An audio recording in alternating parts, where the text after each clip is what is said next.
오늘은 사사기서 3장 7절로서 11절까지 하나님 말씀 전하겠습니다. 이제 오늘 7절 이전에는 사사 시대가 어떻게 만들어졌느냐라는 배경을 보여주고 있었거든요. 지금 3장 7절 이전까지는. 근데 이제 7절부터는 이제 본격적으로 사사들이 이제 나오기 시작합니다. 본격적으로 사사들이 나오는데 그 첫 번째 사자가 온니엘입니다. 온니엘이 처음에 나오는데 이제 여기서 제가 지난 쭉 말씀을 드렸듯이 그 사사기에서는 돌아가는 그 패턴이 있다 그랬잖아요. 그래서 타락이 있고, 그 다음에 그 타락에 대한 하나님의 징벌이 있어요. 징벌이 있고, 그 다음에 징벌이 있으니까 회개가 있고, 그 다음에 구원이 있고, 이 네 개. 구원이 있는 다음에 또 어땠습니까? 사람이 또 살만하니까 또 타락, 그런 징벌, 또 회개, 구원. 요 네 개의 패턴을 계속 반복해서 보여주는 것이 사사기예요. 그래서 제가 옛날에 아현동에서 있을 때, 지금도 한 10년도 훨씬 넘었죠. 한 15년 전인가? 그때 사사기서를 제가 주일 오후 때 쭉 강의 설교를 했었는데요. 쭉 하다가 나중에는 하고 싶지가 않아요. 나중에. 왜 그러냐면 똑같은 말을 또 해야 되거든요. 이 타락, 징벌, 회개, 구원. 요거 끝나면 또 타락, 징벌, 이렇게 인간 이름만 바뀌어요. 사사 이름만 바뀌고 계속 똑같은 이름이 반복되니까 설교하는 저도 정말 힘들었어요. 똑같은 이야기 하려고 하니까 좀 뭔가 새로워야 설교하는 사람도 맛이 나고 듣는 사람도 또 듣고자 하는데 맨날 똑같이 이야기만 하니까. 그런데 어떻게 하겠습니까? 성경에서 계속 똑같이 반복하는데 방법이 없죠. 그래서 이제 이 온니엘부터 이제 또 시작이 되는 겁니다. 그 역사적 공식이 시작이 되는 것이죠. 근데 이제 여기서 이제 좀 알게서 뭐냐 그러면 두 가지인 거예요. 첫 번째, 하나님께서는 그들의 백성을 내버려 두지 않으신다. 내버려 두지 않은데 어떻게 내버려 두지 않냐 그러면은 자기 백성들이 죄를 지었을 때는 혼을 내서라도 다시 끌어온다는 것이죠. 혼을 내서라도. 그러니까 우리는 이제 흔히 우리가 교회 다니는 사람들 그러잖아요. 죄를 짓고 회개하고 죄를 짓고 회개 그러잖아요. 하나님이 다 용서해 줄 거라 그러지 않습니까? 그렇지 않아요. 그렇지 않고 죄를 지으면은 분명히 죄에 대한 대가를 우리에게 다시 묻습니다. 묻는데 오히려 묻지 않는 자들은 사생하다라고 표현할 수가 있는 거예요. 사생하다. 오히려 하나님께서는 우리에게 더 물으시죠. 왜? 자녀이니까. 자녀가 아니면은 죄를 짓든 말든 그냥 내비두는데 자녀이니까 하나님이 우리를 물으신다. 그렇죠? 그리고 두 번째 우리가 깨닫야 될 것은 뭐냐면 그 과정 속에서 그러니까 우리들은 하나님이 우리 아버지라 그래도 죄를 짓지 말고 정신을 바짝 차리고 살아야 된다. 이 두 가지는 하나님 편과 인간 편 두 가지를 여러분이 함께 가지고 있어야 됩니다. 그래서 우리가 하나님이 우리에게 나에게 벌을 줄 때 내가 왜 이렇게 벌을 받지? 그건 사생아가 아니기 때문에 그러는 것이고, 또 두 번째, 그 벌은 언제까지냐 그러면 여러분들의 삶이 변화될 때까지, 인생의 가치관이 변화될 때까지 그 벌은 계속되기 때문에 빨리빨리 신속하게 바꾸는 게 제일 좋아요. 그래서 저는 성도들하고 대화 중에 이런 대화를 좀 안 했으면 좋을 것 같은 게 많아요. 목사님, 제가 하나님 나를 좀 연단하려고 지금 벌을 주고 있는 것 같습니다. 그렇게 생각하면 여러분 자신을 너무 고귀하게 보고 있는 거예요.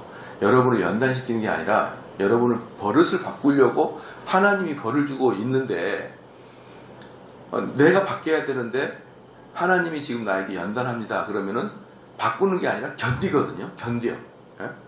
왜? 연단은 견뎌야 되니까. 시험에서 연단도 있고 우리가 회초리도 있거든요. 그러면 회초리는 바꿔야 되는 것이고 연단은 견뎌야 되는 겁니다. 근데 대부분의 사람들은 연단이 별로 필요 없어요. 왜? 회초리를 맞을 만큼 너무나 인격이 모순되어 있기 때문에. 그렇기 때문에 우리 대부분의 우리가 하나님께 벌을 받는 이유는 나의 삶의 가치관과 패턴을 바꿔야지만 그 시험이 멈추는 것이죠. 그래서 근데 거의 대부분의 사람들은 꼭 전자, 주님이 날 연단하신다. 그래서 그 너무 자기를 높이 평가하고 있어요. 높이 평가하고 있다. 여기서도 보면 알아야 됩니다. 하나님은 자기 백성을 끝까지 쫓아가서 그를 회초리를 때려서라도 데려오려고 하나님 그러시고, 우리 인간은 그러기 때문에 항상 죄를 짓지 말고 바른 길로 가도록 여러분들이 힘써야 되는 것입니다. 제가 좀 걱정스러운 것 중에 하나가 뭐냐 그러면은 11시 예배 때도 제가 설교를 해드렸는데, 하나님 복음을 딱 선포하면은요, 은혜 받은 자들은 그게 너무 감사하고 그래요. 근데 성령이 내주하지 않는 사람은 그럼 죄를 좀 줘도 되네, 이런 식으로 마음이 전혀 엉뚱하게 또 빠져나가거든요. 그런데 여러분 보십시오. 성경에서 죄 짓고 그냥 슬렁슬렁 넘어가서 누가 했습니까? 전부 다 길도 받죠. 여러분들이 꼭 그걸 기억하시기 바랍니다. 그래서 이제 여기서 보면은 7절에 이스라엘 자손이 여호와의 목전에 악을 행하여 자기들의 하나님 여호와를 잊어버리고 바알들과 아세라들을 섬긴지라 그러거든요. 바알은 지난번에도 말씀드렸듯이 풍요와 다산의 신입니다. 바알은 아마 여러분들이 구약에서 읽을 때 제일 많이 들은 신이 바알 신일 거예요. 근데 그 바알 신은 당연히 풍요와 다산이기 때문에 사람들이 그것보다 더 좋아하는 게 어디 있습니까? 중국에 가면은 가끔 가다가 보면은 길에서 뭘 태워요. 낙엽 태우듯이, 쓰레기 태우듯이. 그럼 뭐냐 보면은 돈을 태웁니다. 돈을. 근데 그 돈이 가짜 돈이에요. 가짜 돈. 가짜 돈 이렇게 태우는데, 그게 이제 자기들만의 신에게 제사를 드리는 거예요. 신에게. 그냥 우리 같으면 아무나 동네에 나와서 그 불을 태웁니다. 낙엽 태우듯이. 그럼 저게 뭡니까? 그러면은 자기가 섬기는 신에게 태운다. 그럼 신에게 이렇게 돈을 드리면 신이 그 돈을 준다는 그런 그런 추측을 가지고 신에게 돈을 드리는 제사를 드리거든요. 그럼 제가 한마디 했죠. 저게 진짜 돈인지 가짜 돈인지 구별도 못하는 신한테 뭘 제사를 드리고 그걸 아이고 저게 나를 위해서 돈을 태우네. 이러면 그게 안 그래요? 시골 할머니도 속이고, 할머니가 태우고 있는 거예요. 시골 할머니가. 시골 할머니한테 속을 신이면 무언 돈을 줍니까? 근데 그 중국인들은 그렇게 많이 합니다. 돈 모아가지고, 우리로 말하면 가짜 돈 모아가지고 벌렁벌렁 태워가지고 말해요. 그만큼 중국인들은 돈을 좋아해요. 돈 하면은요, 중국인들 피도 눈물도 없습니다. 제일 중국인들이 좋아하는 그 신들이 바로 돈을 주는 신입니다. 돈을 주는. 그래서 옛날에 왜 우리나라에 중국인들이 여행 많이 할 때 이화여대 앞에서 사진 막 찍고 갔던 거 여러분 혹시 신문 보면 기억나나요? 그 이화라고 할 때 그 이화라는 그 한문 그 중국 발음이 그 이익을 남긴다, 이익을 남긴다는 발음이 똑같아요. 그러니까 한국어 가지고 그 이화여대 간판을 찍고 가는 거예요. 이렇게 이익을 남긴다라는 단어랑 발음이 똑같다고. 이런 개똥 같은 철학을 가지고 있어야 되겠냐 이 말이에요. 겨우 멀리 남의 나라까지 여행 와가지고 그 이화여대 앞에서 간판에서 찍고, 물론 이화여대 여학생들이 예뻐서 찍었다 그 이해를 되는데, 거기 앞에 있는 간판의 이름이 이익을 남긴다라는 자기네 발음하고 똑같다고 찍어대는 것이, 그러니까 얼마나 그 15억의 인구가 중국 14억 15억이잖아요. 그 인구들이 온통 바라고 있는 게 뭐예요? 풍요와 다산이에요. 풍요와 다산. 우리도 그들 못지 않지만 중국 같지는 않죠. 그러나 다 뭡니까? 풍요와 다산에 대해서는 누구나 갈망하고 있잖아요. 그래서 이 바알신은 이 풍요와 다산을 상징하기 때문에 구약에서는 절대로 끊기지 않는 우상입니다. 바알은. 그리고 이제 아세라고 나왔잖아요. 바알과 아세라. 그럼 이 둘의 관계는 어떤 관계냐? 아세라는 여자입니다. 여신. 근데 바알의 아내가 아니고, 좀 잘 기억해야 됩니다. 바알의 아버지 엘이라고 있어요. 엘의 아내가 아세라예요. 그리고 바알은 그 아들이고. 그러니까 하나님 보면 엘은 하나님이고, 그렇죠. 그 다음에 아세라는 마리아예요. 그리고 바알은 예수고. 근데 문제는 뭐냐면 바알 형제가 70명이나 돼요. 아세라의 아들들이 70명이나 된다. 그러니까 이 신들을 이 가나안 사람들 다 섬기고 있습니다. 그 다 70개 신을 섬기고 있고, 그러니까 신의 아버지는 사실 엘인데 엘보다는 바알이 훨씬 더 유명하고 아세라도 유명하죠. 엘의 아내이면서. 가끔 가다가 보면은 뭡니까? 엘자가 들어가게 되면은 구약에서는 하나님을 가리키잖아요. 근데 하나님을 가리키는 사실 신을 가리키는 거예요. 신 엘자는. 그래서 무슨 엘 정책 연구원 또 엘 뭐 이렇게 써 있어요. 근데 그것은 그들이 원하는 것은 여호와 하나님 뭐 또는 그런 관해서 쓰다고 하지만 사실은 원어적으로 보면 그냥 신입니다. 신 엘. 그렇게 이제 바알과 아세라는 엄마와 아들과의 관계입니다. 엄마와 아들과의 관계인데 재밌는 게 뭐냐면 바알들과 아세라들이라 이렇게 말했어요. 왜 그렇게 단수를 써야지 복수를 쓸까요? 여기서도 알 수 있듯이 바알이란 신은요, 딱 우리처럼 예수 그리스도 딱 한 분이 아닌 거예요. 지역마다 다 있어요. 지역마다. 뭘로? 이름은 다르는데 풍요와 다산의 이름으로 다 지역마다 달리 분포되어 있다 이 말입니다. 그러니까 내가 이 신은 바알 신이야. 그래서 그 바알에 절을 하고 그런 개념이 아니고 어떤 개념이에요? 나는 풍요와 다산의 그런 소원을 가지고 하나님께 나아가는 거예요. 풍요와 다산의 소원을 가지고 신 앞에 나아가는 것이죠. 그러니까 바알들이라 이렇게 표현하는 것이죠. 가나안 땅에 또는 가나안 땅뿐만 아니라 고대 근동의 전체에 풍요와 다산을 관장하는 신들이 있을 거 아니에요. 그걸 통틀어서 바알이라고 대표성을 가지고 이야기하는 것이란 말이죠. 그래서 우리는 얼마든지 하나님을 예배하면서도 불구하고 바알 신에게 접근하여서 예배를 드릴 수 있다. 우리는 그걸 알 수 있어야 됩니다. 거기서 그 많은 단어 중에 제가 언젠가도 말씀했지만 성경은 그 단어 하나하나 배열하는 거 하나 그 길이 하나 그 모든 게 의미가 있어요.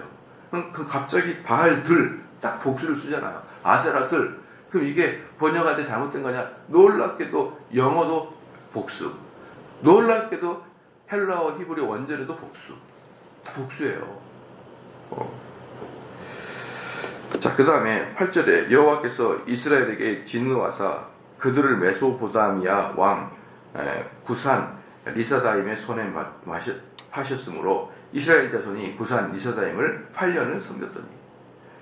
그러니까 이제 이스라엘 사람들이 말을 듣지 않으니까 하나님께서 구산 리사다임에게 이스라엘을 맡깁니다. 8년 동안 맡기는 것이죠. 그럼 여기서도 여러분도 보시기도 아시겠지만, 근데 우리는 하나님의 그 어떤 흐름을 잘 봐야 되는데요. 구산 리사다임이라는 그 나쁜 왕이 이스라엘을 8년 동안 다스리거든요. 그러니까 우리로 말하면 한일합방을 했다 이 말입니다. 한일합방을 했어요. 그래서 그 이제 8년 동안 왕처럼 다스리는데, 그러면 이스라엘 백성들은 무엇을 해야 될까요? 첫 번째, 독립운동을 해야 되나요? 두 번째, 회개해야 됩니까? 회개해야 되죠.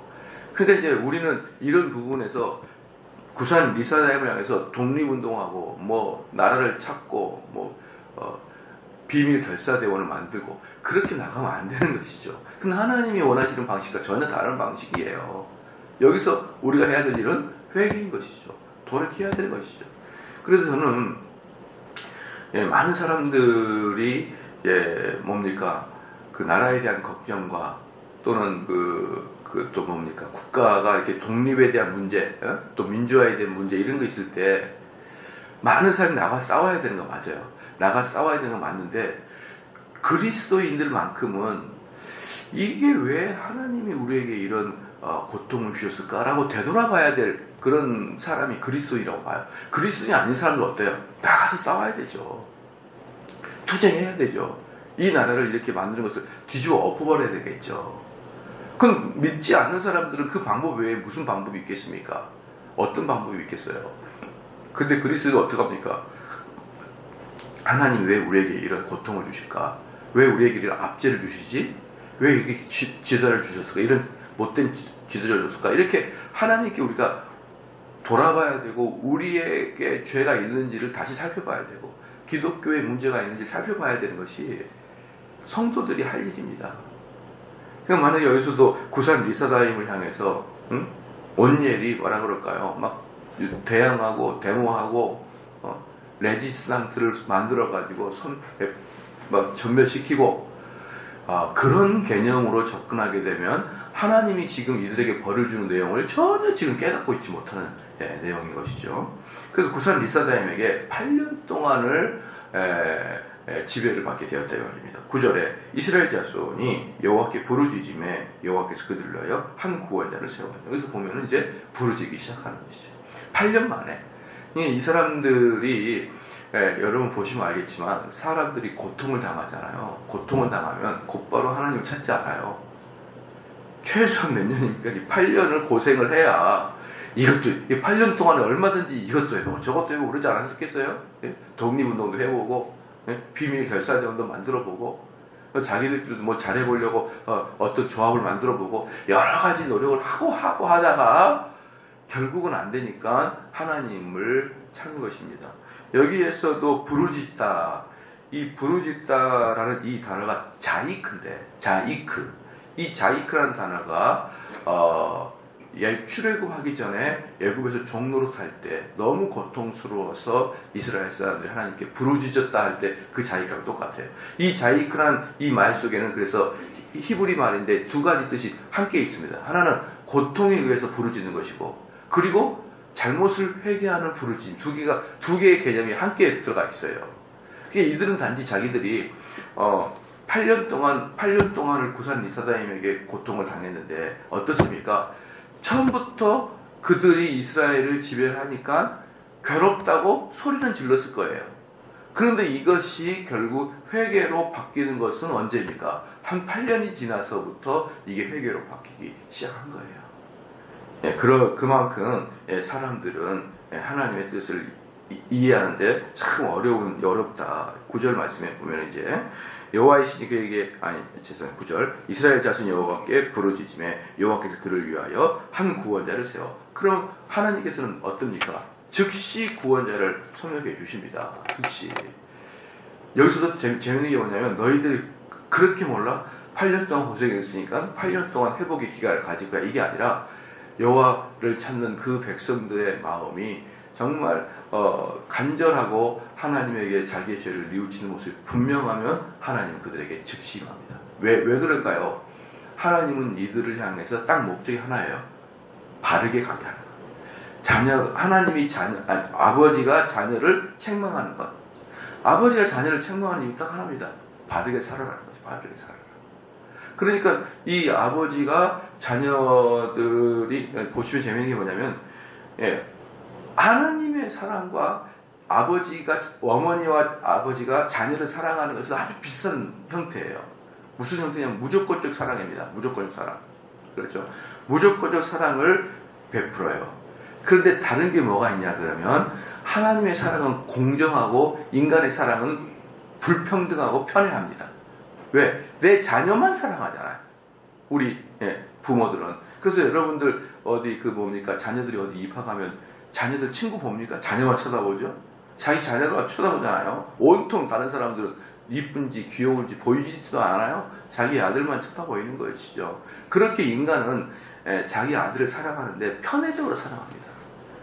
하나님은 그렇게 사랑하는데 편애하지 않으셔요. 그 차이가 어마어마한 것이죠. 그래서 부모들이 자녀 사랑도 결국은 죄가 들어가 있는 거예요. 죄가. 아무리 자녀를 사랑하지만 어떻게 여러분들이 아들이 유치원 졸업식 때 아빠 졸업사진 가져왔어요. 자기 아들만 보여요. 졸업사진에. 다른 사람은 흑백으로 보이고 자기 아들만 컬러로 보인단 말이에요. 그러니까 그 자녀를 사랑하는 마음에도 지극히 이기적이고 죄가 들어가 있잖아요. 그렇기 때문에 그러나 그 느낌 자체는 아버지가 자녀를 사랑하는 마음이 하나님이 자녀를 사랑하는 가장 비슷해 보이는 거예요. 그럴 때 여러분 어떻습니까? 자녀가 잘못되면 회초리를 때리잖아요. 근데 그 자녀가 울고 불고 아빠 잘못했어요. 그럼 회초리 금방 딱 멈추잖아요. 지금까지 10대 맞았으니까 10대 더 맞고 끝내자. 이런 거 없잖아요. 내가 너를 총 20대 때리기를 마음먹었다. 이게 없잖아요. 이미 10대 정도에서 항복하게 되면은 다시는 안 그러겠다고 자녀가 소리를 지르면은 툭 멈추는 거예요. 그것처럼 우리 여기 이스라엘 백성들도 그렇게 오랫동안 죄를 졌음에도 불구하고 하나님 잘못했습니다. 살려주십시오. 부르짖자 하나님 속히 구원자를 허락하여 주십니다. 이게 사사기 다예요. 끝. 더 이상 할 게 없어요. 그러면 구원자 한 명을 딱 보내주는데 9절에 한 구원자를 세워 구원하게 하시니 그는 갈렙의 아우 그나스의 아들 온니엘이다. 이렇게 나왔거든요. 여기서 재밌는 게 뭐냐면 한번 봐보세요. 재밌습니다. 이게 재밌는 게 뭐냐면 갈렙의 아우 그나스의 아들. 그러면 갈렙의 아우가 그나스고 그나스의 아들이 온니엘이다. 이렇게 볼 수 있죠. 잘 봐보십시오. 갈렙의 아우 그나스죠. 그 다음에 그 그나스의 아들 온니엘 이렇게 볼 수가 있거든요. 그런데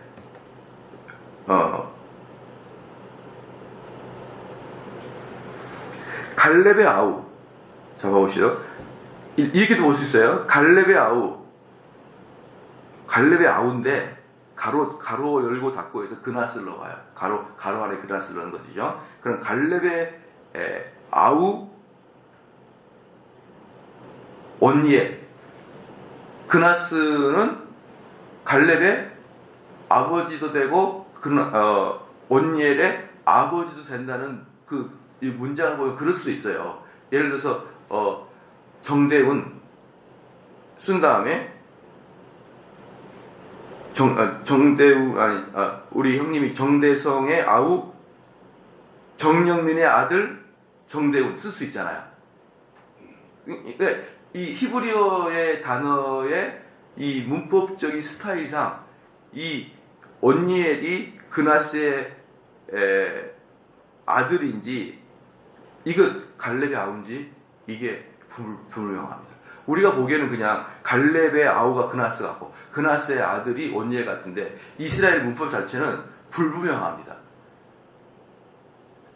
갈렙의 아우 온니엘인데 이 둘의 아버지가 그나스인지 이게 불분명해요. 그래서 이게 사실은 전혀 그 갈렙의 조카 온니엘이다라고 보기에는 사실 문법적으로 그 증명을 해드릴게요. 민수기 한번 봐볼까요? 민수기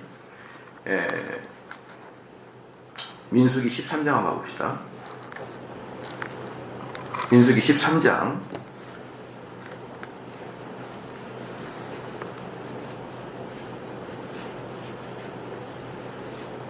민수기 13장 6절 말씀에 유다 지파에는 여분네의 아들 갈렙이요. 여기는 갈렙의 아버지가 여분네예요. 그러니까 여기서 이 말씀에 의해서 보면은 혹시 이 갈렙과 온니엘이 동생인데 혹시 이복 동생인가 이런 것도 있고 첫 번째 아니면은 그것보다는 좀 더 유망한 해석이 뭐냐 그러면 유다 지파에는 여분네 아들 여분네가 친아버지가 아니라 여러분 그 족속 족장 이름 우리는 누구의 아들이요 누구의 계통이요 라고 할 때 여분네의 계통이다 라고 하는 게 훨씬 더 유력한 설이에요. 그렇죠? 어쨌든 온니엘은 그나스 아들인 것으로 나와 있어요. 13장 6절에 보면은 유다 지파에서 여분네의 아들 갈렙이요. 그러니까 여분네의 계통에서 나왔다는 것을 볼 수가 있다. 두 번째는 이제 온니엘이 조카라는 설도 있죠. 당연히. 자, 왜 그러냐 그러면 이 당시에 갈렙의 나이가 이미 85세가 넘었어요. 85세가. 두 번째 설이에요. 온니엘이 갈렙의 조카다라는 설의 두 번째는 뭐냐 그러면은 이미 이때 나이가 갈렙의 나이가 85세가 넘었는데 이 온니엘은 생생하게 젊은 군사란 말입니다. 군인. 아주 젊은 혈기왕성한 군인인데 아니 그러면 나이가 30 정도밖에 안 되죠. 그럼 어떻게 형제 나이가 50살 차이가 나냐 이 말이죠.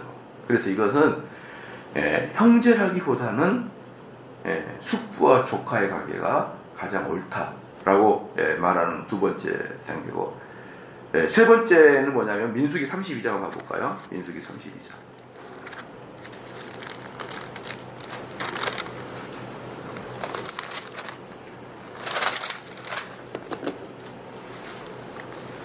민수기 32장 12절에 보면요. 민수기 30장 10에 보면 다만 그나스 사람 여분네 아들, 여기 보니까 좀 이제 이해가 되셨죠? 예, 그나스 사람 여분네 아들 갈렙과 눈의 아들 여호수아는 볼 것은 여호와를 온전히 순종하였습니다 하고, 여기서 보니까 그나스 여분네의 계통이라는 것을 보여주고 있죠. 그러니까 여기서 보니까 다만 그나스 사람이네요. 여분네, 그러니까 그나스 사람이 좀 더 상위 랭크에 있어요.